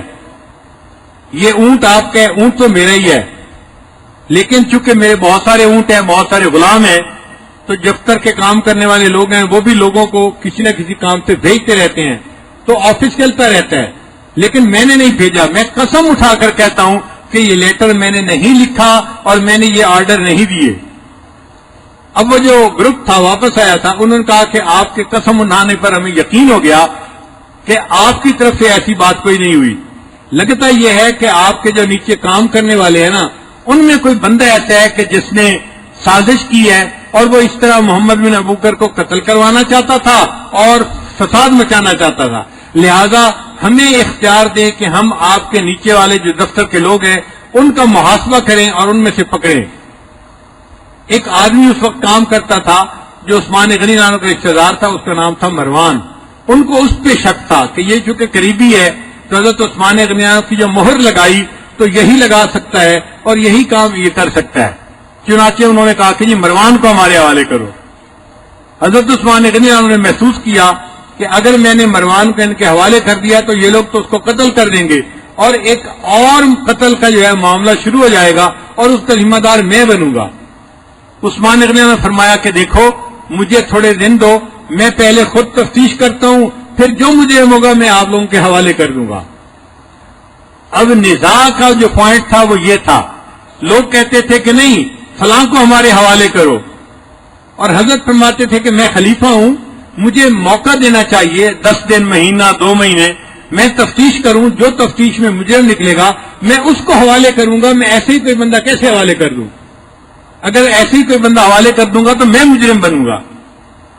چنانچہ انہوں نے شور مچانا شروع کر دیا اور حضرت عثمان غنی نانو کے گھر کے سامنے جو ہے وہ مجمع لگا دیا. حضرت عثمان غنی نانو اپنے گھر کے اندر بند ہو کر محصور ہو گئے. مدینہ کے باقی صحابہ نے پوچھا کہ حضرت آپ خلیفہ ہیں، ہمارے بارے میں حکم فرمائے. حضرت نے فرمایا میں مدینہ میں کوئی فساد نہیں چاہتا، کوئی خون خرابہ نہیں چاہتا، تم سب لوگ مسجد میں جاؤ اور اپنے گھروں میں جاؤ اور مدینہ میں کوئی جھگڑا مت کرو. معاملہ میری ذات کا ہے تو کوئی بات نہیں، میں سختی اپنے اوپر برداشت کر لوں گا، مگر میں کسی بندے کو اپنے ہاتھ سے بغیر تحقیق اور تفتیش کے کسی کے حوالے نہیں کر سکتا. اب وہ جو بلوائی تھے، فتنہ مچانے والے تھے، ان کی تعداد 150 تھی. 150 بندے تو ویسے ہی جمع ہو جاتے ہیں کسی بات پر، یہ کوئی اتنی بڑی بات نہیں تھی. مگر ان 150 بندوں نے ادھم مچا دیا کہ جی اگر ہمیں یہ بندہ حوالے نہیں کرتے تو ہم حضرت عثمان غنی نانو کو شہید کر دیں گے. صحابہ کرام پریشان تھے. ایک صحابی نے مشورہ بھی دیا کہ آپ خلیفہ ہیں اور آپ کے حکم پر اندلس اور کہاں کہاں کے ملک فتح ہو گئے ہیں، آپ حکم فرمائیں یہ 150 بندوں کو ہم یہاں سے غائب ہی کر دیں گے. عثمان غنی نانو نے فرمایا میں اپنی ذات کی خاطر مدینہ میں خون نہیں بہانا چاہتا. چنانچہ اپنے گھر تشریف لے آئے اور وہاں آ کر آپ محصور ہو گئے. وہ جو دروازے کے اوپر لوگ کھڑے تھے انہوں نے خوراک جو پہنچنی تھی وہ بند کر دی، چنانچہ کئی دن تک پانی اندر نہیں گیا. حدیث پاک میں آتا ہے کہ اب کئی دن گزر گئے تو حضرت عثمان غنی نانو نے دیوار کے اوپر سے سر باہر کی طرف نکالا، گلی کی طرف نکالا اور فرمایا کہ اگر طلحہ موجود ہیں تو بتائیں. طلحہ نانو نہیں تھے. اچھا اگر زبیر نانو موجود ہیں تو وہ بتائیں، یہ بدری صحابہ تھے، وہ بھی نہیں تھے. تو انہوں نے فرمایا اچھا اگر علی موجود ہیں تو وہ بتائیں. تو حضرت علی نانو موجود تھے. فرمایا ہاں میں یہاں موجود ہوں. تو عثمان غنی نانو فرمایا علی آپ بتاؤ کیا میں نے مسلمانوں کے لیے 20,000 دینار خرچ کر کے بیر روما کو نہیں خریدا تھا اور سارے مدینہ کے لوگوں کے لیے اس کو وقف کر دیا تھا، جس نے پورے مدینہ کے لوگوں کو پانی پلایا. آج 3 دن گزر گئے مجھے پینے کے لیے پانی نہیں دیا گیا. جب حضرت علی عنہ نے یہ بات سنی تو انہوں نے اپنے غلاموں کو 3 مشکیں دے کر پانی کی بھری ہوئی بھیجا کہ جاؤ اور عثمان غنی عنہ کے اندر گھر پہنچا کے آؤ. وہ غلام جب پہنچانے کے لیے آئے تو جو فتنہ باز لوگ کھڑے تھے انہوں نے ان میں سے کچھ غلاموں کو قتل کر دیا، مگر پانی بہرحال اندر پہنچ گیا. اب معاملہ اور شدت اختیار کر گیا. بڑے بڑے صحابہ جو تھے وہ حیران کہ ہمیں تو عثمان غنی عنہ نے حکم دیا ہے کہ آپ اپنے گھروں میں جا کے بیٹھ جاؤ، اب ہم کچھ کر نہیں سکتے. تو ہم کیا کرتے ہیں کہ اپنے بچوں کو یہاں حفاظت پہ کھڑا کر دیتے ہیں. چنانچہ حضرت علی عنہ نے سیدنا حسن عنہ اور سیدنا حسین عنہ کو دروازے کے اوپر پہرے داری کے اوپر متعین کر دیا. حضرت زبیر عنہ نے حضرت عبداللہ ابن زبیر کو دروازے کے اوپر متعین کر دیا. یہ سب نوجوان تھے، ینگ بلڈ تھا، انہوں نے کہا کہ ہم گھر کی حفاظت کریں گے اور کسی بلوائی کو گھر کے اندر داخل نہیں ہونے دیں گے۔ چنانچہ کئی دن ان لوگوں نے پہرا دیا اور کوئی بلوائی اندر داخل نہیں ہو سکا۔ اس دوران بلوائیوں نے ایک اور شرارت کی۔ انہوں نے سوچا کہ گھر کے دروازے سے ہمیں کوئی اندر جانے نہیں دے رہا، ہم کسی اور طرف سے داخل ہوں۔ چنانچہ ایک انصاری کا گھر قریب تھا، وہ پہلے اس انصاری کے گھر میں داخل ہوئے دیوار کے ذریعے سے، اور اس کی دیوار سے حضرت عثمان غنی عنہ کے گھر میں جو ہے گھس آئے۔ ان میں محمد بن ابوبکر صدیق عنہ بھی تھے اور 3 بندے اور بھی تھے۔ جب محمد بن ابوبکر صدیق عنہ آئے تو انہوں نے آ کے حضرت عثمان غنی کو پوچھا کہ آپ نے یہ کیا ہے کہ ایک طرف مجھے آپ نے گورنر بنایا اور دوسری طرف میرے قتل کرنے کا حکم دے دیا، یہ معاملہ کیا ہے؟ حضرت عثمان غنی نے پھر کہا کہ نہیں، میں نے ایسا نہیں کیا۔ تو محمد بن ابوبکر جو تھے وہ غصے میں تھے اور ان کی آواز ذرا اونچی تھی، تو انہوں نے جب اونچی آواز سے عثمان غنی عنہ سے بات کی تو عثمان غنی عنہ نے فرمایا، محمد سوچو اگر اس وقت تمہارے باپ ہوتے تو میرے ساتھ کیسا معاملہ کرتے، اس وقت اگر تمہارے باپ ابو بکر ہوتے تو میرے ساتھ کیسا معاملہ کرتے، تم میرے ساتھ کیا کر رہے ہو۔ یہ بات ایسی تھی کہ محمد بن ابوبکر صدیق جو تھے ان کے دل کے اوپر جا کر اتری اور وہ گھر چھوڑ کے چلے گئے، وہاں سے واپس چلے گئے۔ ان کے چلے جانے کے بعد جو باقی 3 بندے تھے وہ مدینہ کے نہیں تھے، وہ فسادی لوگ تھے، مصر کے لوگ تھے جو ساتھ جڑے ہوئے تھے اور وہ چاہتے تھے کہ کوئی ہلا گلا کیا جائے۔ ان میں سے ایک بندے نے پھر حضرت عثمان غنی عنہ کے سر کے اوپر ایک لوہے کی راڈ تھی، لت تھی، وہ ماری اور عثمان غنی عنہ اس طرح شہید ہو گئے، اور ان کا خون کا قطرہ جو تھا جو قرآن مجید کی تلاوت کر رہے تھے اس کے اوپر آ کر گرا، اور وہ لفظ تھا فَسَيَكْفِيكَهُمُ اللَّهُ، ان کے لیے اللہ کافی ہے۔ شہید تو دنیا ہوتی ہے مگر ان کے خون زمین کے اوپر گرتے ہیں، یہ دنیا کا وہ شہید تھا جس کے خون کا قطرہ گرا اور اللہ کے قرآن کے اوپر گرا۔ قیامت کے دن اللہ کا قرآن ان کی شہادت کی گواہی دے گا۔ ان کی جو اہلیہ تھیں حضرت نائلہ رضی اللہ تعالیٰ عنہ، ان سے پھر بعد میں تفتیش کی گئی کہ کس بندے نے عثمان غنی عنہ کو شہید کیا۔ انہوں نے کہا کہ میں اس بات کی گواہی دیتی ہوں کہ محمد بن ابوبکر آئے تھے، غصے میں کلام کیا تھا، پھر جب عثمان غنی عنہ نے کہا کہ سوچو تمہارے باپ میرے ساتھ کیا معاملہ کرتے، اس بات پہ شرمندہ ہو کے وہ گھر چھوڑ کے چلا گیا، میں گواہی دیتی ہوں اس نے نہیں قتل کیا، اس نے شہید نہیں کیا۔ پھر کس نے کیا؟ وہ کہنے لگی کوئی انجان لوگ تھے، میں ان کی شکل نہیں پہچانتی۔ اب اس کا مطلب یہ کہ فسادی لوگوں نے ایک فساد مچانا تھا اور فساد مچا دیا اور عثمان غنی عنہ کو شہید کر دیا۔ اس دوران عبداللہ ابن سلام عنہ ایک صحابی تھے جو پہلے عیسائی تھے بعد میں مسلمان ہوئے، وہ آئے اور انہوں نے حضرت عثمان غنی عنہ سے بات کی دیوار کے باہر سے کہ حضرت آپ خلیفہ ہیں، آپ اگر چاہیں تو مدینہ سے مکہ چلے جائیں، مکہ کے مسلمان آپ کی مدد کریں گے اور یہ بلوائی وہاں نہیں جا سکیں گے۔ تو عثمان غنی عنہ نے جواب دیا، میں ہجرت کر کے مکہ سے مدینہ آ چکا ہوں، اب واپس مکہ جا کر میں اپنی ہجرت کو فسخ نہیں کرنا چاہتا۔ حضرت اگر آپ اس آپشن کو پسند نہیں کرتے تو آپ حاکم وقت ہیں، آپ حکم فرمائیں مدینہ کے لوگوں کو، وہ ان 150 بندوں سے نمٹ لیتے ہیں۔ تو حضرت عثمان غنی عنہ نے جواب دیا کہ یہ حرم ہے اور میں حرم کے اندر قتل و خون کو پسند نہیں کرتا، صرف میری ذات کی بات ہے، میرے ساتھ یہ فسادی جو کر لیں مگر میں کسی اور مسلمان کے خون کا بہانا پسند نہیں کرتا۔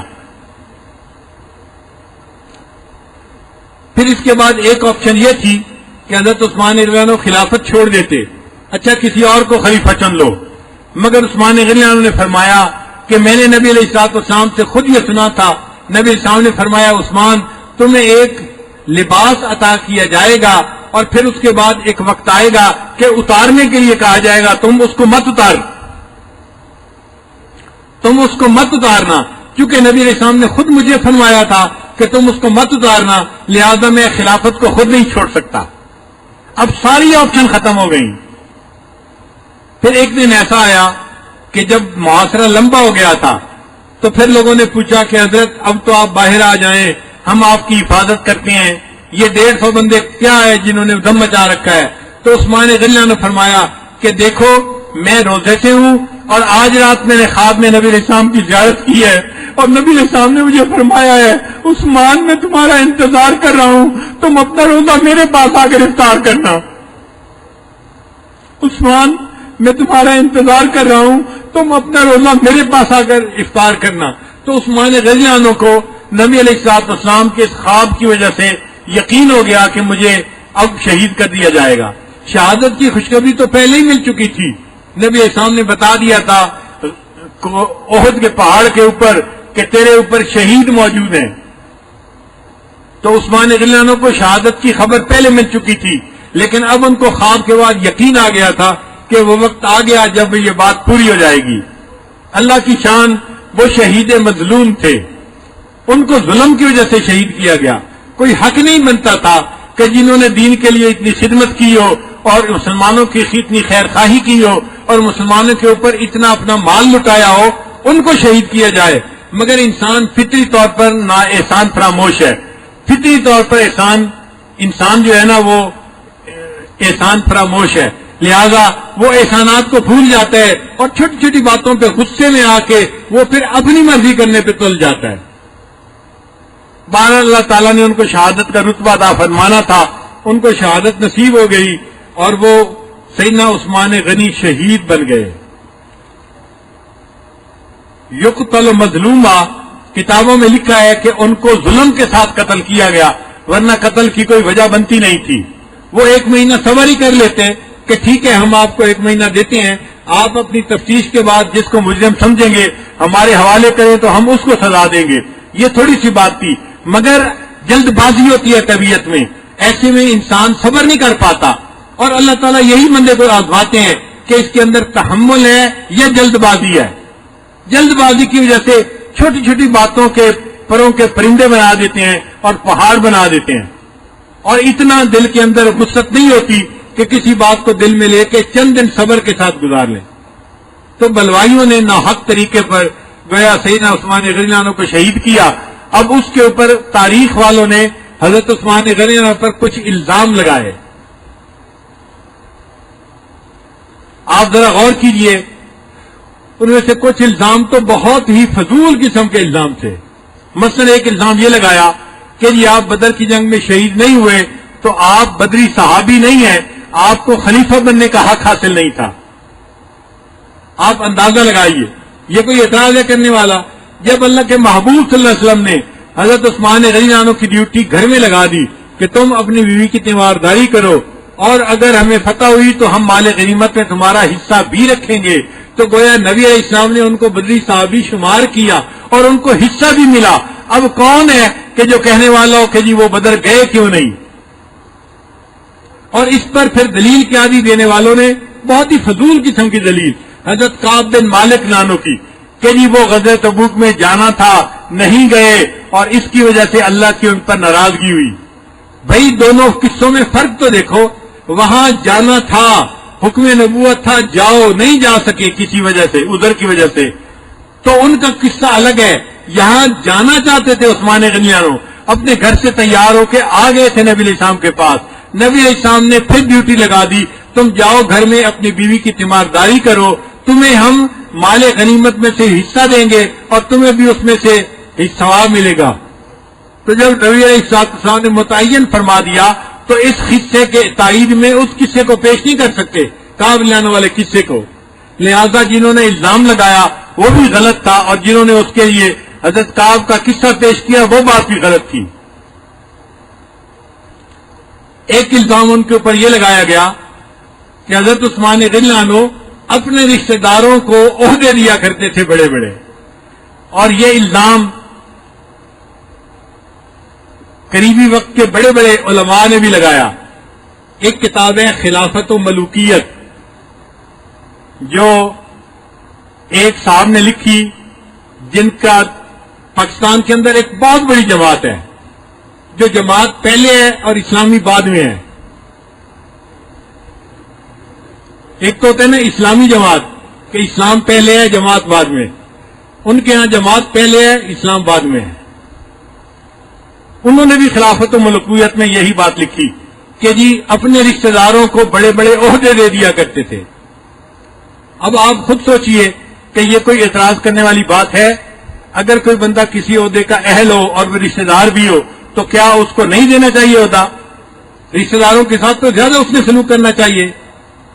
پہلی بات تو یہ ہے، اور دوسری بات یہ سن لیجئے کہ عثمان غنی کے جتنے رشتہ دار گورنر تھے ان میں سے 2 یا 3 تھے جن کو عثمان غنی نے اپوائنٹمنٹ دی تھی، اور اس کے علاوہ جتنے باقی تھے وہ سارے کے سارے حضرت عمر غنی نے اپوائنٹ کیے تھے، اور حضرت عثمان غنی نے ان کو آگے چلنے دیا تھا، ان کو اتارا نہیں تھا، اتارنے کی کوئی وجہ ہی نہیں تھی۔ تو اگر حضرت عمر غنی کا انتخاب تھا اور وہ خلیفہ اور پہلے سے گورنر بنے ہوئے تھے اور اچھا کام کر رہے تھے تو عثمان غنی ان کو کیوں گورنر سے اتارتے؟ کوئی تک بنتی ہے؟ آپ ذرا خود سوچئے نا، اگر حضرت عمر غنی نے ان کے رشتہ داروں کو چنا کہ ان سے بہتر بندہ نہیں تھا گورنری کے لیے تو یہ حضرت عثمان غنی کا قصور ہے؟ اس میں تو ان کا کوئی قصور نہیں کہ ان کے اگر 30-32 یا جو بھی رشتہ دار تھے ان کو حضرت عمر غنی نے گورنر بنایا تھا، اور 2-3 وہ تھے جن کو حضرت عثمان غنی نے خود گورنر بنایا۔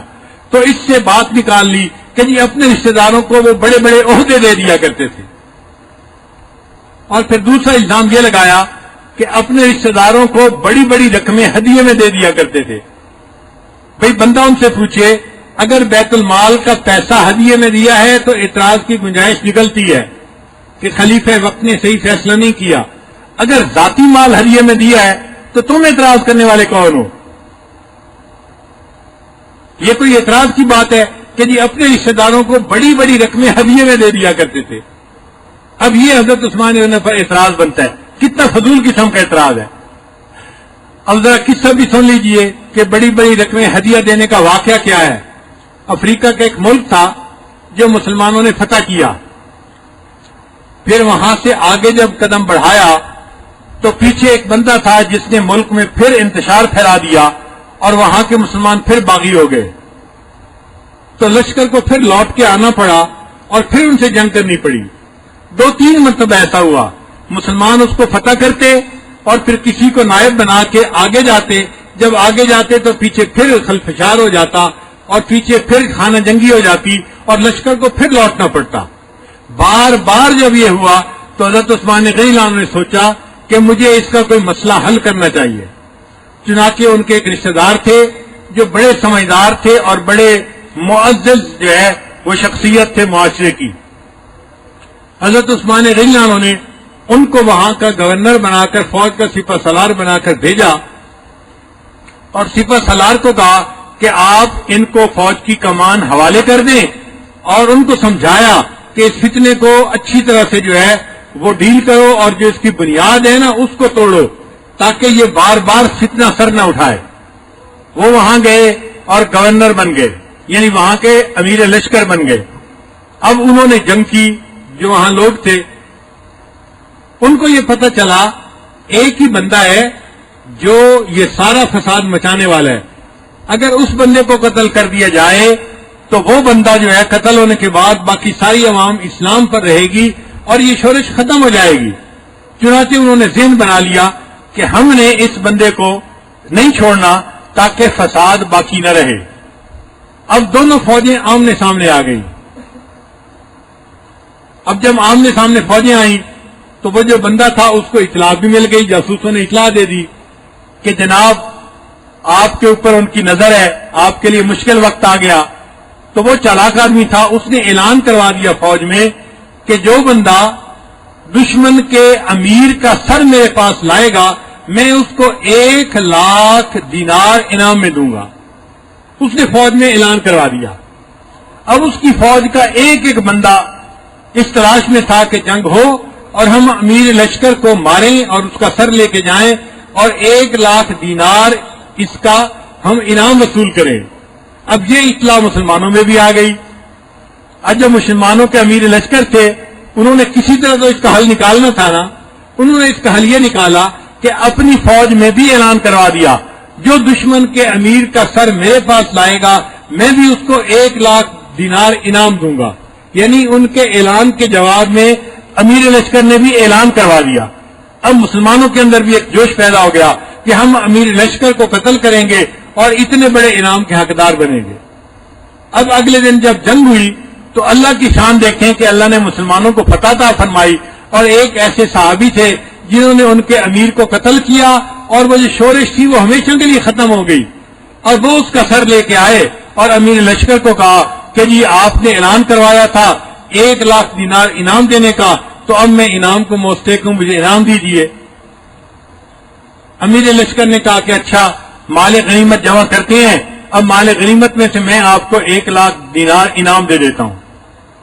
جب انہوں نے یہ کہا تو باقی حضرات نے اعتراض کیا کہ جناب مال غنیمت پر تو ہر مسلمان مجاہد کا حق ہوتا ہے، آپ ایک بندے کو اتنی بڑی رقم اپنی مرضی سے نہیں دے سکتے۔ تو ایک فقہی مسئلہ درمیان میں آ گیا۔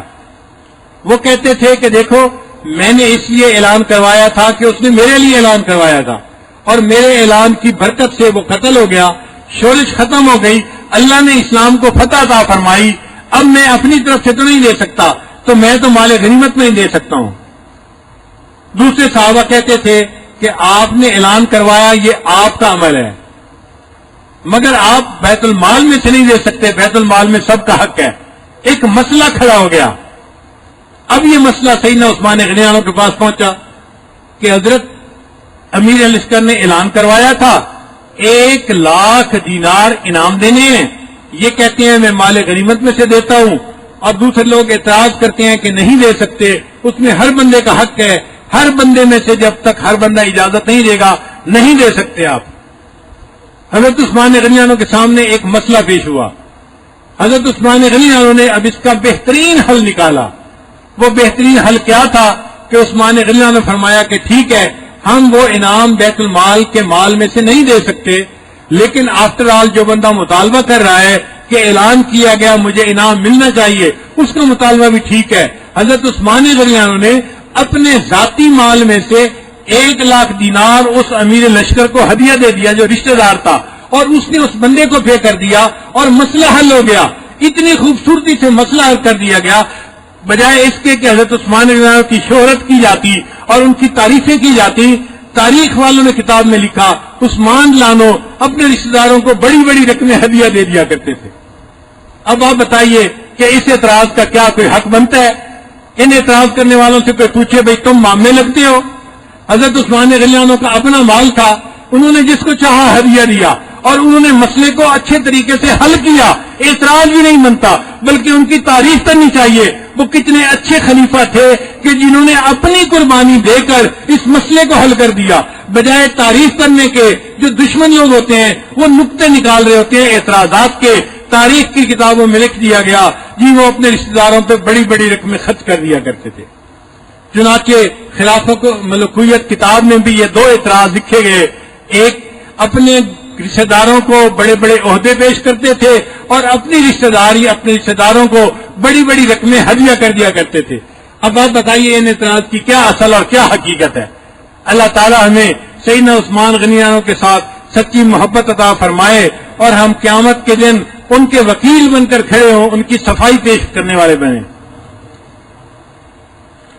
آپ کے اوصاف لوگوں کو سنا دیتا ہوں میں، 4 جانب ایک خوشبو سی اڑا دیتا ہوں میں فقیر بے نوا ہوں، میری دولت شاعری، آپ پر اپنی یہی دولت لٹا دیتا ہوں میں۔ آپ کا روشن حوالہ پڑھ کے بہر احترام اپنے اس بے نور سینے سے لگا لیتا ہوں میں۔ آپ کی تعریف میں جب شعر کہتا ہے کوئی، صبح کے چہرے سے پھر پردہ اٹھا دیتا ہوں میں۔ ہر طرف ایک چاندنی محسوس ہوتی ہے مجھے، آپ کی یادوں کا جب منظر سجا دیتا ہوں میں۔ آپ کا جب نام لیتا ہوں زبان پر بار بار،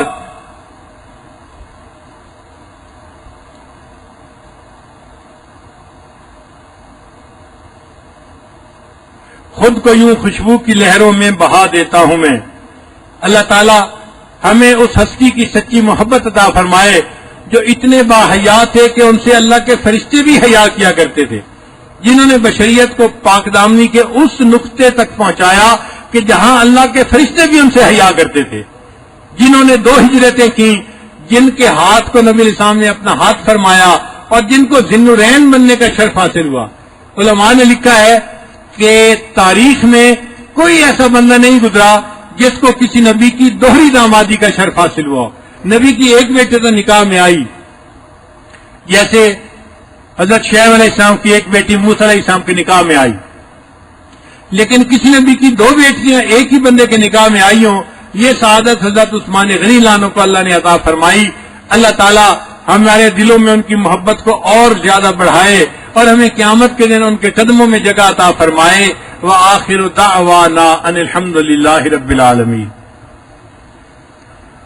تھوڑی دیر کے لیے مراقبہ کر لیجئے، سر کو جھکا لیجئے، آنکھوں کو بند کر لیجئے.